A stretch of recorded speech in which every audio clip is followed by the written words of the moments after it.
السلام علیکم ورحمۃ اللہ وبرکاتہ۔ سر راہ ہوٹل کے اخباری ٹکڑے سے ایک اقتباس۔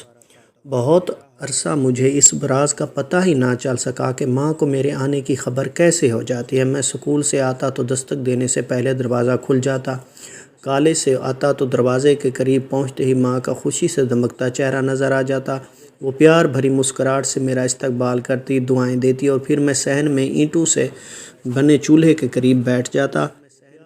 ماں گرما گرم روٹی بناتی اور میں مزے سے کھاتا۔ جب میرا پسندیدہ کھانا پکا ہوتا تو ماں کہتی چلو مقابلہ کریں۔ یہ مقابلہ بہت دلچسپ ہوتا تھا۔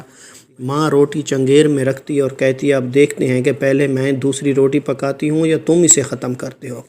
ماں کچھ اس طرح روٹی پکاتی، ادھر آخری نوالا میرے منہ میں جاتا اور ادھر تازہ تازہ اور گرما گرم روٹی توے سے اتر کر میری پلیٹ میں آ جاتی۔ یوں میں 3-4 روٹیاں کھا جاتا، لیکن مجھے کبھی سمجھ نہ آئی کہ فتح کس کی ہوئی۔ ہمارے گھر کے کچھ اصول تھے، ان سب پر عمل کرتے تھے۔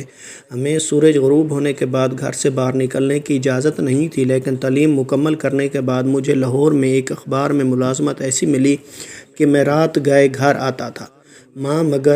ماں کا مگر وہی معمول رہا۔ میں فجر کے وقت بھی اگر گھر آیا تو دروازہ خود کھولنے کی ضرورت کبھی نہ پڑی۔ لیٹ ہو جانے پر کوشش ہوتی تھی کہ میں خاموشی سے دروازہ کھول لوں تاکہ ماں کی نیند خراب نہ ہو، لیکن میں ادھر چابی جیب سے نکالتا، ادھر دروازہ کھل جاتا۔ میں ماں سے پوچھتا تھا آپ کو کیسے پتہ چل جاتا ہے کہ میں آ گیا ہوں؟ وہ ہنس کے کہتی مجھے تیری خوشبو آ جاتی ہے۔ پھر ایک دن ماں دنیا سے چلی گئی۔ ماں کی وفات کے بعد ایک دفعہ میں گھر لیٹ پہنچا، بہت دیر تک دروازے کے پاس کھڑا رہا، پھر ہمت کر کے آہستہ سے دروازہ کھٹکھٹایا۔ کچھ دیر انتظار کیا اور جواب نہ ملنے پر دوبارہ دستک دی۔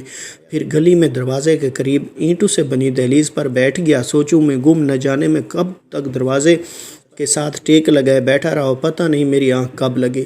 بس اتنا یاد ہے کہ مسجد سے اذان سنائی دی۔ کچھ دیر بعد سامنے والے گھر سے امی کی سہیلی نے دروازہ کھولا، وہ تڑپ کر باہر آئیں۔ انہوں نے میرے سر پر ہاتھ رکھا اور بولی پتر تیری ماں گلی کی جانب کھلنے والے تمہارے کمرے کی کھڑکی سے گھنٹوں جھانکتی رہتی تھی، ادھر تو گلی میں قدم رکھنا تھا اور ادھر وہ بھاگم بھاگ نیچے آ جاتی تھی۔